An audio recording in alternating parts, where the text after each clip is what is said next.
muamalah yang membahagiakan. Kemudian di antaranya muamalah yang membahagiakan itu bebas riba, kata Ustaz, bebas goror. Nah, jalan keluar daripada riba ini buat para para pedagang kita, buat para pelaku muamalah kita, supaya tidak terlibat riba itu pelan-pelan begitu untuk dibawa keluar dari riba, gimana Ustaz? Ya, ini suatu hal yang penting ya. Ketika Penting ya? kita membahas suatu masalah pasti yang diminta apa solusinya dong, Iya, gitu kan. iya, iya, iya. Anda mengharamkan riba tapi kita butuh uang dari mana dong, Iya, gitu iya, kan. iya, iya. Bahkan kalau yang fanatik produk bank syariah Indonesia juga, produk bank muamalah juga dia belum iyahkan begitu. Ya bahkan mungkin ya mohon maaf sebetulnya sudah bagus ada nomenklatur bank syariah tapi Iya, sebetulnya iya. prakteknya terkadang ya Hmm. lebih besar bunganya dibanding bank konvensional. Cuman 5, 4, 3, 2, 1.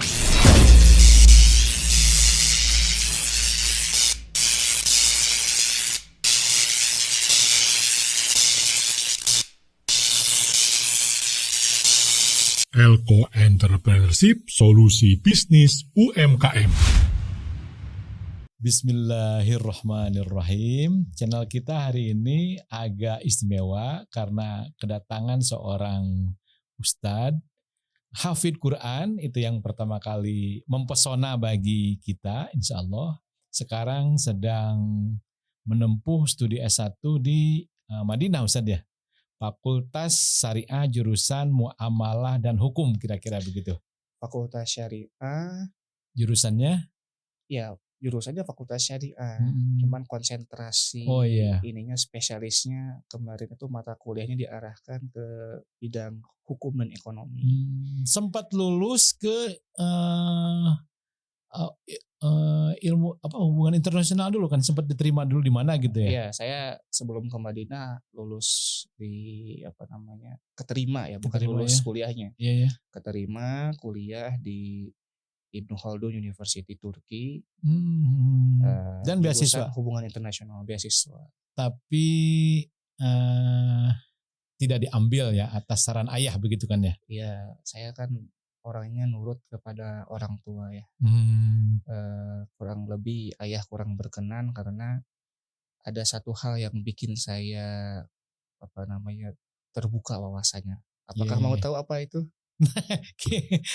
Makasih. Satu waktu kita akan bedah itu karena ini channel UMKM, channel kewirausahaan, dan karena Ustadz Gozi Abdullah Mutakin yang usianya baru 23 semester 5, sekali lagi di jurusan Muamalah dan Hukum Fakultas Syariah, kita ingin membedah itu dulu Ustadz. Ya. Nah, di Timur Tengah, di Arab, di dunia Islam, muamalah itu apa sih yang terbaru begitu? Karena kita kan tertinggal ini. Orang lain sudah punya pesawat ulang-alik, bahkan Cina mau bikin matahari begitu ya. Orang lain sudah pada kemana? Kita tertinggal. Negara Indonesia khususnya, UMKM khususnya, para pedagang kita khususnya, kaum muslimin khususnya, dan bangsa ini khususnya, kaum muslimin di dunia internasional khususnya masih tertinggal. Kita belum menjadi leader begitu, terutama dari sisi muamalah. Nah, yang terbaru dari sisi kurikulum begitu, baik juga metode atau praktek dagang yang terbaru, apa Ustaz yang bisa dibanggakan dari Indonesia kalau kita boleh berkaca, kalau kita boleh berguru ke Timur Tengah? Ya, kalau ditanyakan apa yang bisa dibanggakan, apa yang dipelajari, dan apa yang baru terkait bab muamalah. Iya. Ya, jadi sebetulnya Islam itu solihun likuli zamanin wa makan. Islamnya ya. Islam itu akan sesuai selaras dengan kebutuhan tempat dan waktu yang berbeda seiring dengan perkembangan zaman. Nah, terutama bab muamalah itu yang mengatur bagaimana hubungan kita dengan sesama manusia, sesama muslim, bahkan dengan lingkungan, dengan alam. Dan saya mencoba menyambungkan pertanyaan ini dengan puzzle sebelumnya terkait bagaimana saya akhirnya yang awalnya di HI. Hubungan internasional dan aktivitas pun di forum-forum tingkat dunia, bisa akhirnya melanjutkan sekolah itu di Fakultas Syariah di Islamic University of Madinah. Padahal sebelumnya diterima di hubungan internasional di Turki ya. Jadi ayah itu memberikan saran pada saat itu ketika saya keterima beasiswa di Turki, bahwa jika kamu ingin melanjutkan di hubungan internasional, kurang lebih nanti endingnya kamu akan jadi diplomat atau paling tinggi jadi menteri luar negeri. Iya. Memangnya sebesar apa kontribusi mereka terhadap merubah kebijakan luar negeri Indonesia? Tentu mereka tidak bebas karena masih berada di bawah telunjuk pimpinan atau atasan. Kalau mau harus jadi presiden. Jadi kalau memang yang mau diambilnya itu keren, ya itu ya keren, adalah sudut pandang menjadi diplomat itu keren itu. Tapi kembali harus diingat, hidup itu sekali, maka hiduplah yang bermakna. Yaitu dengan karya. Kalau misalkan jadi hubungan internasional kita dalami, padahal ayah melihat saya sudah memang terjun di lapangan sebetulnya waktu itu di diplomasi internasional. Saya alhamdulillah mengikuti banyak forum tingkat dunia di berbagai negara, mewakili Indonesia juga. Kata ayah, kalau melihat Imam Ibnu Katsir yang menulis tafsir, yang terkenal di zaman itu adalah Imam Ibnu Katsir sebagai ulama dan karyanya. Tapi kalau kita tanya siapa diplomat, siapa menteri luar negeri pada masa Imam Ibnu Katsir, kita tidak bisa menjawabnya. Kecuali kita pernah punya Kiai Haji Agus Salim. Jadi singkatnya ayah bertanya seperti ini, kamu kalau lanjut hubungan internasional mau jadi apa? Ujung-ujungnya bakal kedebak gitu kan, nanti diplomat karir, jadi dubes, paling tinggi jadi menteri luar negeri, udah beres. Kamu tidak akan punya karya, waktu tersita, energi terkuras, dan tidak bebas. Kan seperti itu ya kalau kehidupan duta besar, diplomat itu ya bahkan mungkin lebih daripada penugasan TNI Polri lah gitu kan. PNS lah. Walaupun mungkin kita lihat itu keren, pakai dasi, pakai jas. Bulan ini di negara Eropa, besoknya lagi lanjut ke Jerman, Prancis, pindah-pindah. Nah, ayah tidak ingin saya jadi politikus.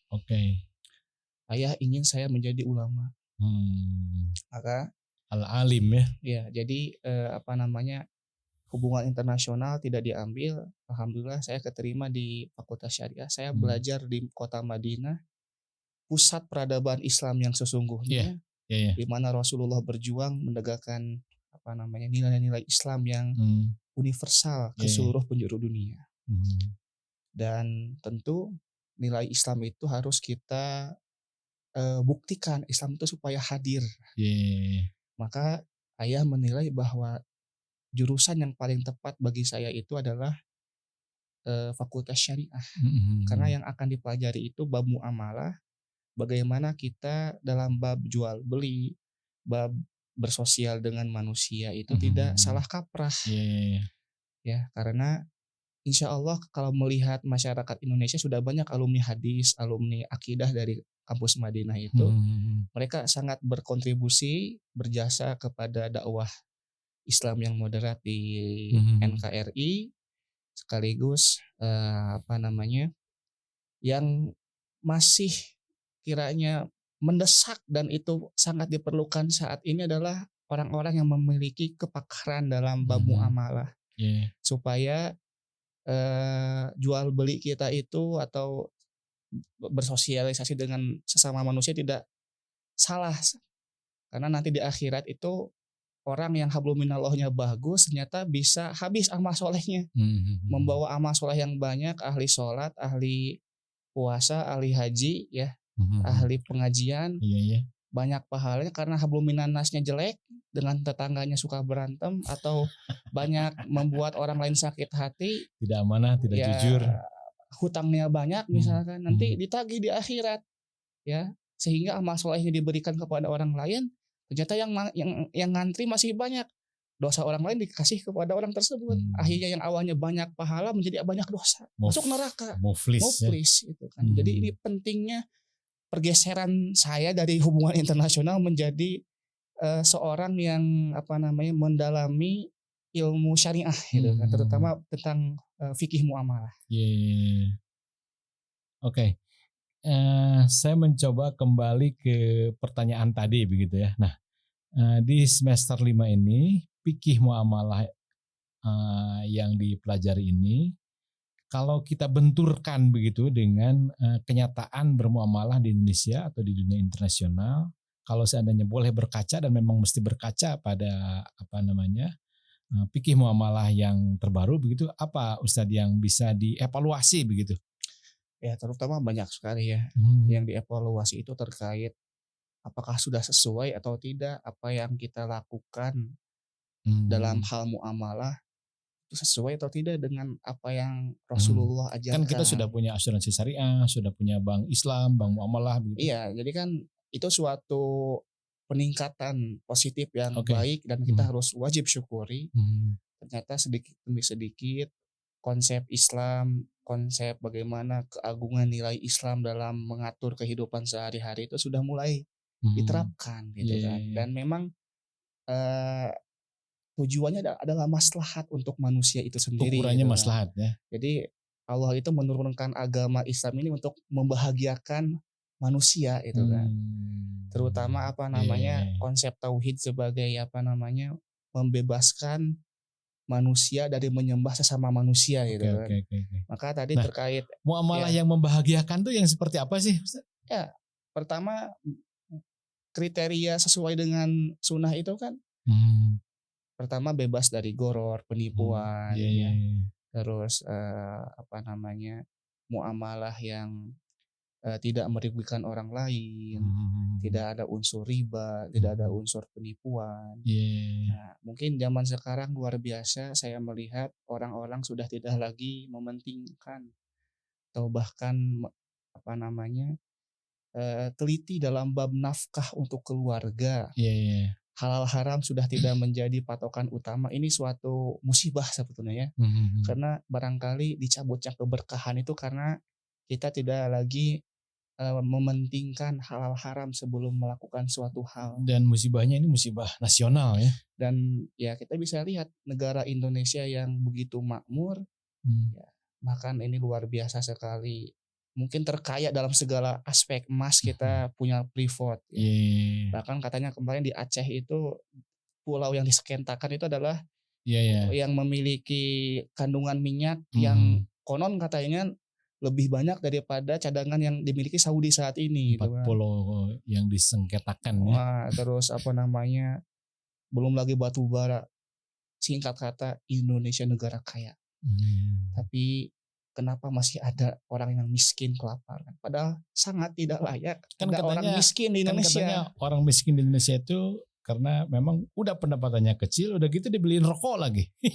Jadi bagaimana mungkin mau berkah ya bangsa kita, sedangkan rakyat Indonesia sendiri jangankan dalam bab harta ya masih terjerat riba, bank emok, kosipa, semua hal yang berkaitan muamalah yang tidak sesuai dengan aturan Islam.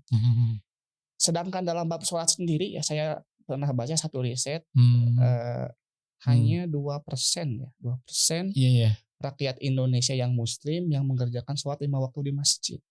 Ada juga data sekitar 2% juga anak Islam yang bisa baca Quran. Ini penelitian dari Dr. Muhammad Nasih.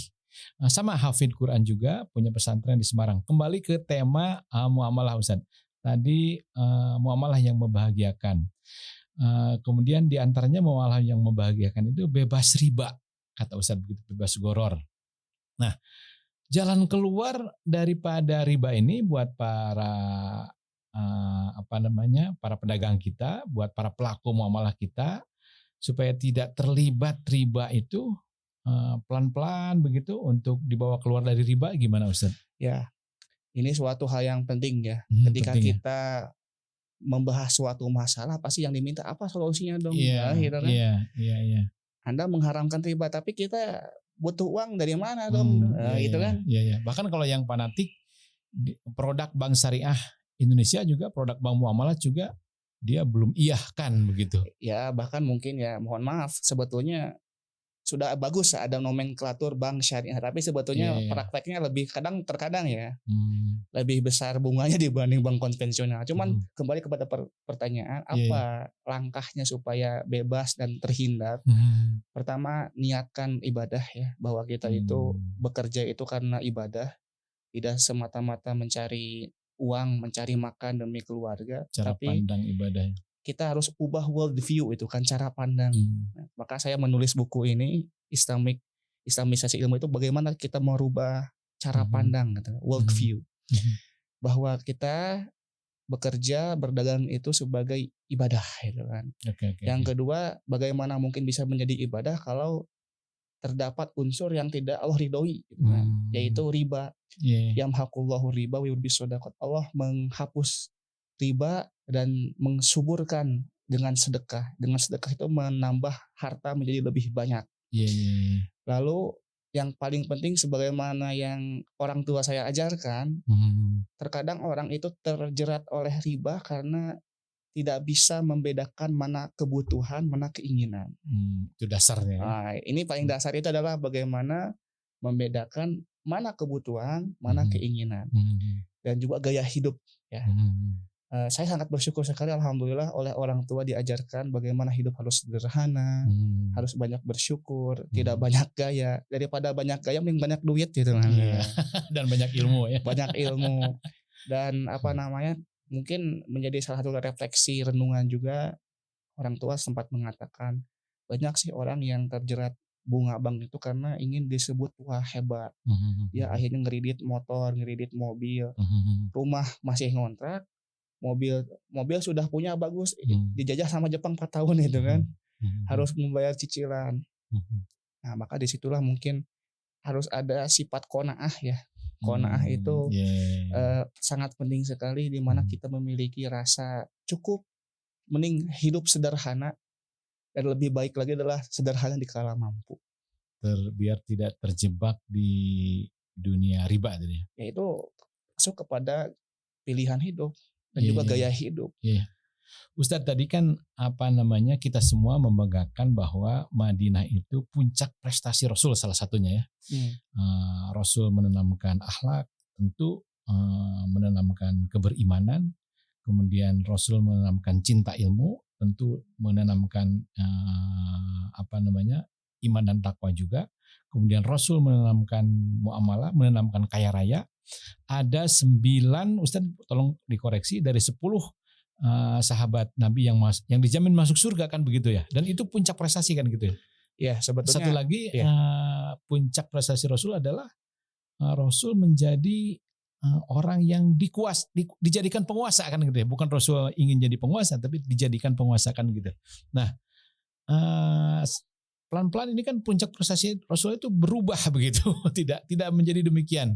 Nah Madinah sekarang itu menjadi perjanjian Madinah yang dulu kalau dijadikan cermin, kalau dibenturkan itu seberapa jauh Ustaz?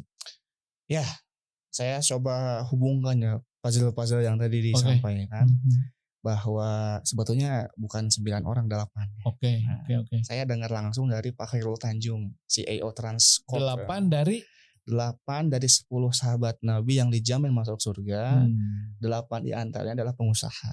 Nah, kenapa kita tidak ingin masuk surga lewat pengusaha? Abu Bakar, Umar, Utsman, Abdurrahman bin Auf itu orang-orang kaya. Jadi sebetulnya mindsetnya seharusnya kalau jadi muslim sejati itu harus jadi muslim yang kaya raya. Jadi muslim itu harus mandiri secara ekonomi. Jangan misalkan menggantungkan hidup dari ladang dakwah ya. Mungkin jangan sampai ustad itu jadi cemoohan, itu singkatan usaha tina amplop dakwah, ustad gitu. Jadi seharusnya kalau ya sebetulnya sunnah yang mulai dilupakan itu berdagang. Gitu kan. Mulai dilupakan.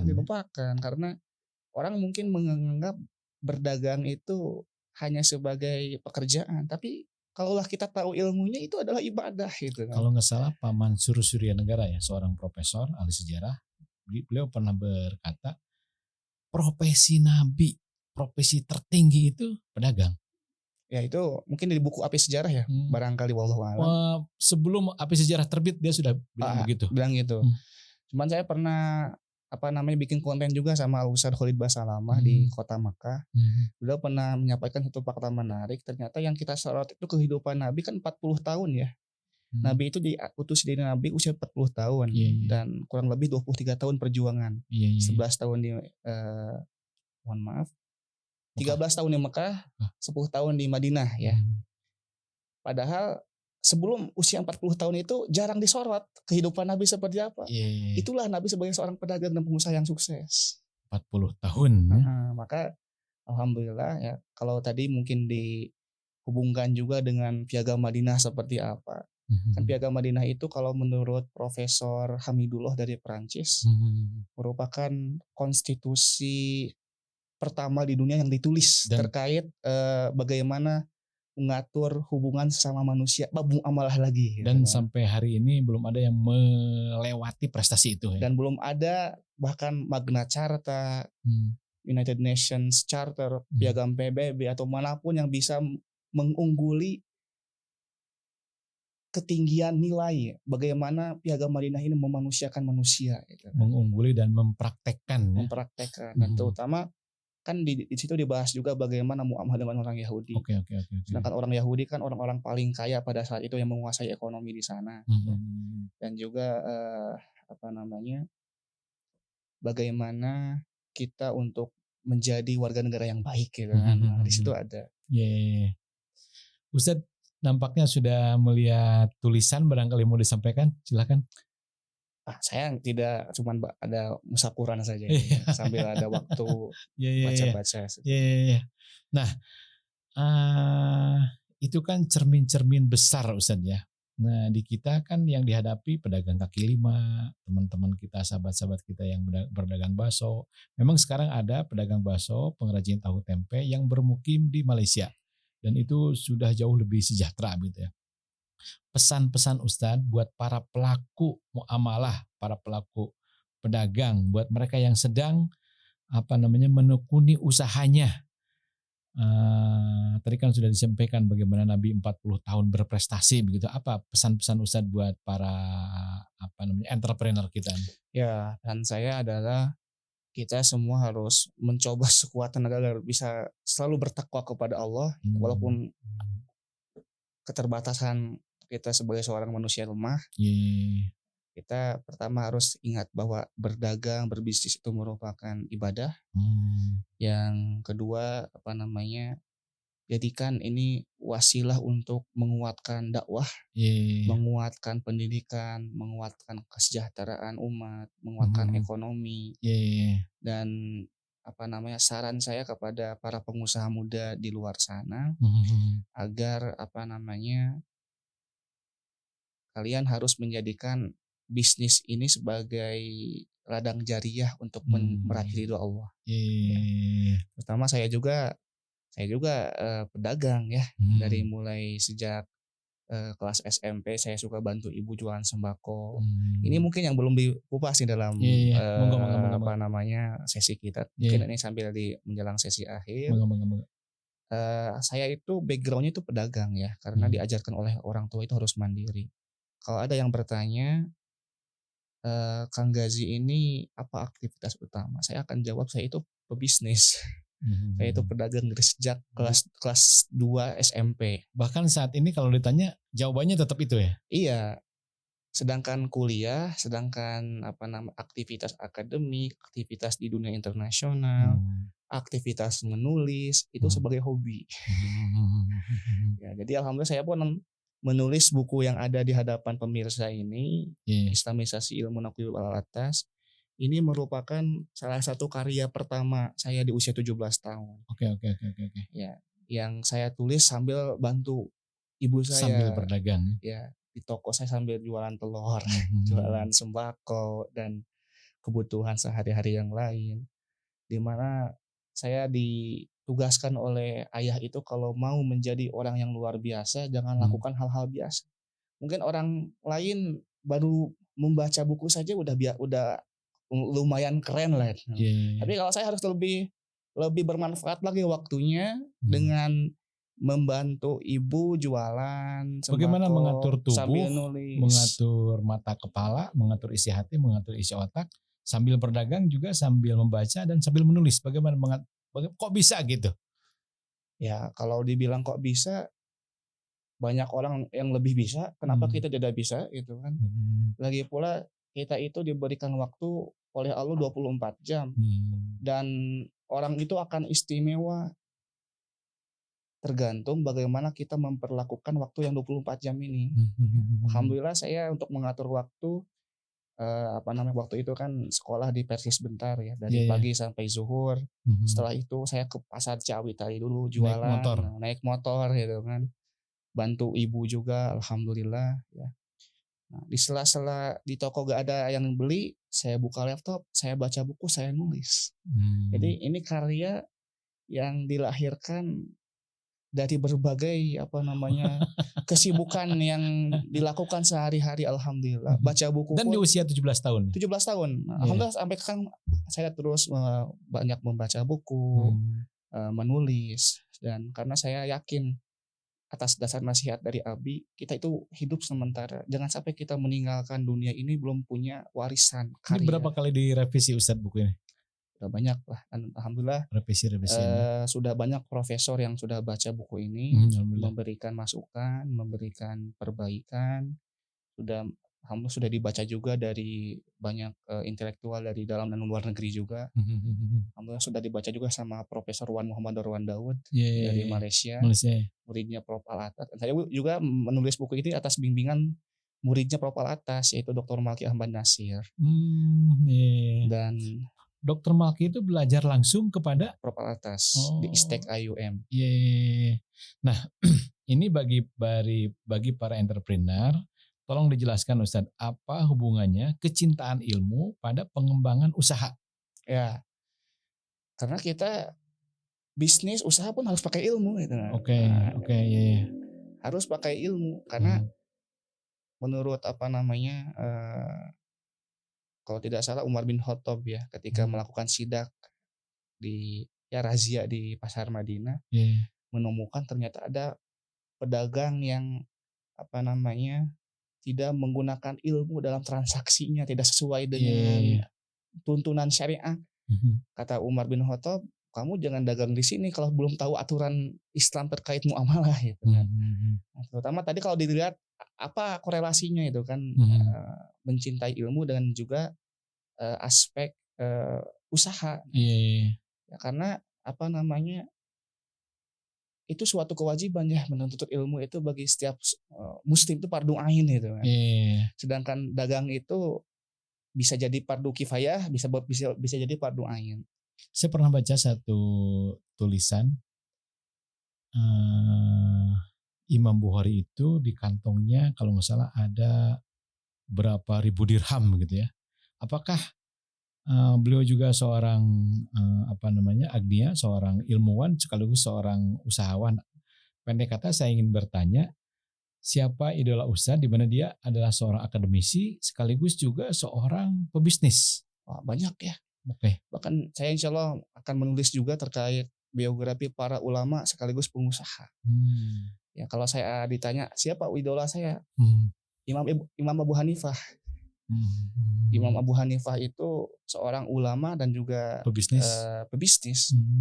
Beliau itu pengusaha tekstil. Ketika talaki kepada guru-gurunya sambil memberikan hadiah, wahai Syekh, ini saya punya produk kain terbaru, siapa tahu bisa dimanfaatkan. Nah seperti itu. Jadi akan berbeda kalau seorang pendakwah itu punya kekuatan finansial, akan lebih berwibawa, akan lebih didengarkan ilmunya dan merdeka, tidak akan bisa berada di bawah telunjuk orang lain. Ada berita gembira Ustaz, sekarang ada beberapa pesantren saya agak tidak siap menyebutkannya.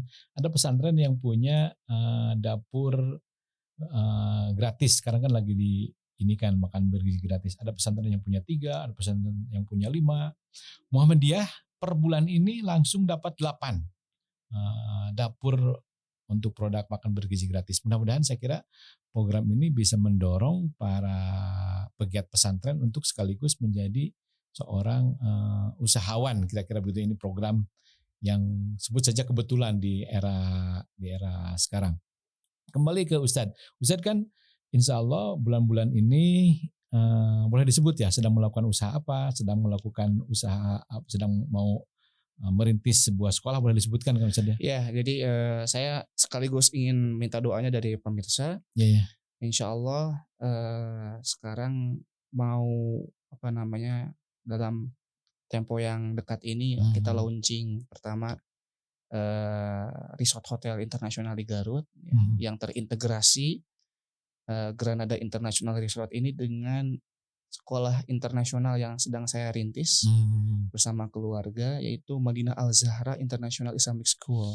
Tanpa disebut hotelnya syariah karena berdampingan dengan pesantren. Iya, jadi nggak usah disebut hotel syariah ya. Sudah pasti syariah itu sudah. Karena ownernya juga ustaz. Ya, mustahil tidak syariah. Dari Madinah lagi langsung. Gitu. Jadi mohon didoakan agar karena tidak sekadar wacana yang barusan disampaikan, kita harus kaya, kita harus sukses. Saya dan keluarga merancang supaya pesantren ini akan mandiri, tidak perlu minta proposal, tidak perlu bansos atau apa gitu kan ya. Tapi kita punya unit bisnis ya, kita ada resort hotelnya, kita ada biro haji umrohnya.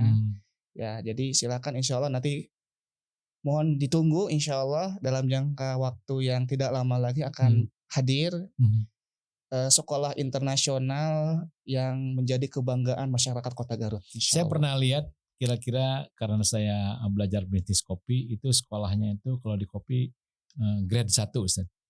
Insya Allah mudah-mudahan. Grade unggul ya. Nah kalau hotelnya kira-kira bintang, karena saya pernah ke situ ya di atas bintang 3 lah. Ini paling tidak versi saya. Kalau versi Ustaz hotelnya? Ya bintang 3, bintang 4 lah. Bintang 3, bintang 4. Karena ya namanya juga kita merintis ya. Tidak perlu langsung perfect tapi terus bertahap. Dan nanti silakan pemirsa yang berminat untuk menyekolahkan anak-anaknya.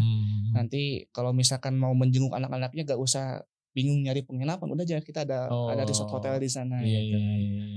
Dan nanti juga ada program-program menginap sekaligus kajian misalkan ya. Jadi liburan sekaligus mencerdaskan. Hotel edukatif lah mungkin seperti itu. Konsepnya. Karena qadarullah Ustadz diamanahkan menguasai 7 bahkan sampai 9 bahasa yang terakreditasi, yang ada labelingnya berapa Ustadz? Nah saya minta Ustadz nanti menutup sesi ini dengan bahasa Cina, kemudian kalau bahasa Inggris, bahasa Arab pasti, bahasa apa lagi Ustaz? Bahasa Jerman, Perancis, silakan. Saya malu kalau menyebutkan hal tersebut, tapi makasih. Saya bisa bahasa Sunda alhamdulillah. Pribados mami katresna karena ngamumule bahasa lemah cai, babasan Sunda. And also actually I learned alhamdulillah more than 10 languages and I gained the accreditation or official certificate. For example, first of all, in my English I got TOEFL score. Skor TOEFL-nya 500.60. Alhamdulillah. And kalau bahasa Cina actually in Mandarin karena sekarang pebisnis itu identiknya dengan bahasa Cina Ustaz. For example, ta cha kho ni ho ni ho ma she. Actually it's hard. Even though I got courses that in Mandarin language or Chinese languages, but I should to practice it. Inshallah, I still learn it. Inshallah, but I was accredited accredited in French languages. Terakhir Ustadz, katanya yang susah French. itu bahasa Urdu apa bahasa? I never learned about that actually, but Iya. some a few words. And also your question to me, what is your foreign languages accredited? Yang terakreditasi. Or I gain accreditation Iya. for that. Alhamdulillah English, Arabic pasti ya. أني أتحدث عربية Mahasiswa di Madinah. أنا سكنت في المدينة Tidak lah pun المنورة biasanya. في الجامعة Inggris, الإسلامية. Arab, terus yang terakreditasi. je parle français أنا أتحدث بالفرنسية. Iya, Prancis. Ich lebe Sprach Deutschland Sprache. Turki. No, Jerman. Jerman seharusnya ya. Belanda ya.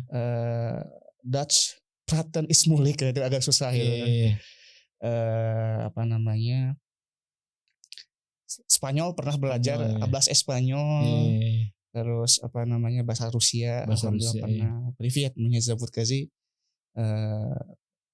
Очень приятно. Terus apa namanya, ya sedikit-sedikit kita belajar. Terus apa namanya, bahasa Ibrani saya pernah belajar, dapat sertifikatnya juga. Bahasa orang Israel ya, orang Yahudi. Sempat juga belajar bahasa Jepang, alhamdulillah. Korea juga deket-deket ya. Hajime mashite, wakashi desu, yoroshiku onegaishimasu. Terus seueur alhamdulillah. Tapi nu diangge mah bahasa Sunda. Bahasa Ibu. Atur nuhun Ustaz. Ya, cuman saya ingat satu peribahasa Silakan. dari bahasa Belanda itu hoogmoed comfort the fall. Artinya bahwa kesombongan itu tanda semakin dekatnya kejatuhan seseorang ya. Dan mungkin relevan dengan peribahasa bahasa Arab, al ilmu harbun lil fata al muta'ali. Harusnya al ilmu itu nurun ya. Bukan. Al ilmu harbun lil fata al muta'ali kasaili harbun lil makanil ali. Ilmu itu akan menjauhi pemuda yang sombong, yang merasa tinggi. Kasaili sebagaimana air banjir, harbun lil makanil ali, banjir yang menjauhi dataran yang tinggi. Maka saya dalam proses belajar dan juga alhamdulillah kemarin juga ditambah ada 3 bahasa asing lagi, bahasa Afrika ya, bahasa Somalia, bahasa Hausa, bahasa Swahili. Karena memang lingkungan saya di kota Madinah sangat mendukung. Ada lebih dari 120 kewarganegaraan di kampus Madinah itu. Jadi kita ketemu sama berbagai orang dari berbagai bahasa, berbagai negara, ras kulit, semuanya sama di sisi Allah yang membedakan ketakwaan. Begitu. Wallahu a'lam bishawab, karena kita terbatas oleh rejim waktu. Atur nuhun pangersa. Sami-sami ya Ustaz. Amin. Jazakumullah khairan katsiran. Wallahu a'lam bishawab. Wassalamualaikum warahmatullahi wabarakatuh. Assalamualaikum. Elko Entrepreneurship, solusi bisnis UMKM.